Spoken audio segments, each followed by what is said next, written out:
Good morning and welcome to an all-new Eye of the Tiger. I'm Logan Fox. And I'm Jake Fett. Teachers and staff have been noticing a growing population of students vaping. We go to Joseph Tillahan. October's site council meeting took place last week, and among the topics discussed was the issue of vaping in campus restrooms. The disposal of them, unfortunately, has caused some damage to the plumbing, which has shut some of our restrooms down. It's a problem on a couple different avenues. There are different levels.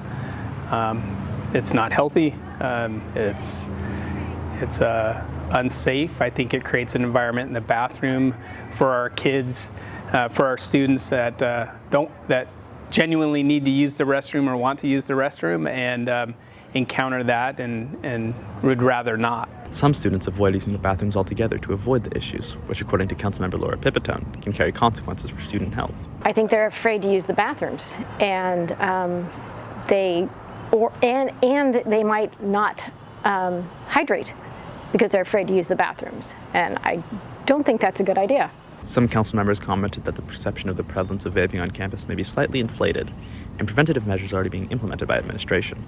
Well, I feel like I learned today that it's more of a perception problem than an actual problem. Kids think that they can't use the bathroom because they're vaping, but it sounds like the staff is working really hard to take steps to fix that. We just have our campus monitors, our assistant principals, our teachers checking restrooms on a regular basis so that our kids know it's a safe place to go and be able to access it when they have the need to. What I'd hope our school would know is that, or feel like our campus is being supervised appropriately. Students caught vaping do face disciplinary consequences as well, with varying severity based on the substance as well as repeat offenses. We also have progressive discipline. So every single time we see or hear about or walk in and see it ourselves or whatever, or it's reported, we always address it and we investigate it and we have our discipline protocols for it. So it can be anything from a Saturday school to a 5-day suspension, depending on what we find. But every single time it is addressed and we take it seriously. Thanks, Joseph. For the full story, check out the article on eyeofthetigernews.com. In other news, applications to join student government in the spring are now available in room 202 and are due next Thursday. See Mr. Maddox with more questions or more info. And now we go to Addison Mahon with sports. Good morning and welcome to this Friday's edition of EOTSN. I'm Addison Mahon. On Tuesday, girls volleyball dominated yet again and made it to the CIF Sac Joaquin Section Division II Finals. They swept Rio Americano in 3 sets. EOTSN's player to watch, Ainsley Mockery, led the Tigers in kills with 13 and also had 4 aces and a block. Megan Gustus was a threat on offense as well with 9 kills and 3 aces. On the defensive side, McKenna Chambers had both 17 digs and serve receives, while Sophia Fang had 16 digs and 17 sets. Roseville will look to keep this momentum going tomorrow when they play 1 seed Granite Bay for the SJS Division II title. No matter the results of the title game, the Tigers qualified for state and will play on Tuesday. Tune into Tuesday's broadcast for more details and our finals breakdown. In other sports news, varsity football also has section playoffs and face off against Mountain House in round 1 tonight. The Tigers enter this game 7-3 overall and 4-2 in league. Roseville averages 25 points per game and 296 yards per game. Mountain House comes in 6-4 overall and 4-3 in the Western League. The Mustangs average 25 points per game and 385 yards per game. Roseville's player to watch will be senior running back Aaron Salas. Mountain House gave up 189 rushing yards to Lathrop High School starting running back in their loss last week. Salas will look to come out hot to begin the playoffs and take advantage of Mountain House's run defense.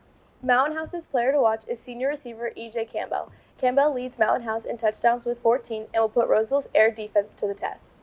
Along with girls volleyball and varsity football, boys water polo and girls tennis also had playoff games this week. Boys water polo fell to El Capitan 18-7 in a hard-fought match. Boys water polo had a great season, finishing second in league and making it to sections for the first time since 2018.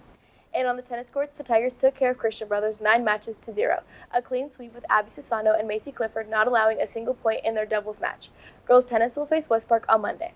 And that's all in your home for Roseville High School sports, top plays, breakdowns, and more. Eye of the Tiger Sports Network, EOTSN. And now we go over to entertainment. Thanks, Addie.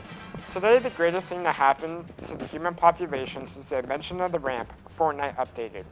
With the launch of Chapter 4 Season 5, Fortnite is coming back to 2018 with almost all content returning.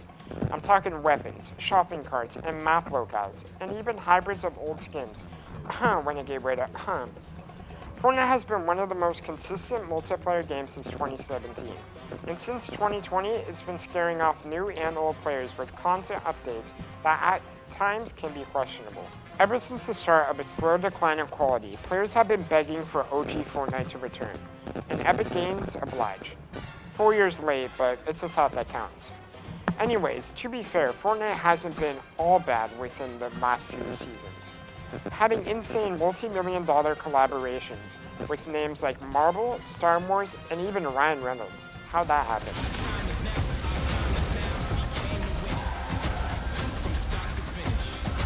Hopefully Epic Games knows what they're doing and doesn't disappoint all us OGs. I guess you can say Fortnite has finally been rebooted. I'm so sorry. I'm Noah Whitaker, and now we go back to news. Thanks, Noah. A trio at Roosevelt High School spends their free time going fishing. Now we go to Jackson Celia with the story. Senior Kason Rimpinelli has been fishing outside of school. Recently, with some of his buddies, Rimpinelli has also found a way to get money off what he likes to do. Sometimes me and my friends go to Tahoe, so we catch some trout out there. Whenever we're done fishing, if the bag is good enough, we go out and sell our fish to the market. So we make good profit out there. I mean, the fish are pretty rancid, like the creek is nasty. So I actually don't have a fishing license. It's kind of, I think it's illegal. I'm not really sure. I think you're supposed to have one when you're 16, but I just don't have one. So if I got caught, I'd probably get fined, but I really just don't care.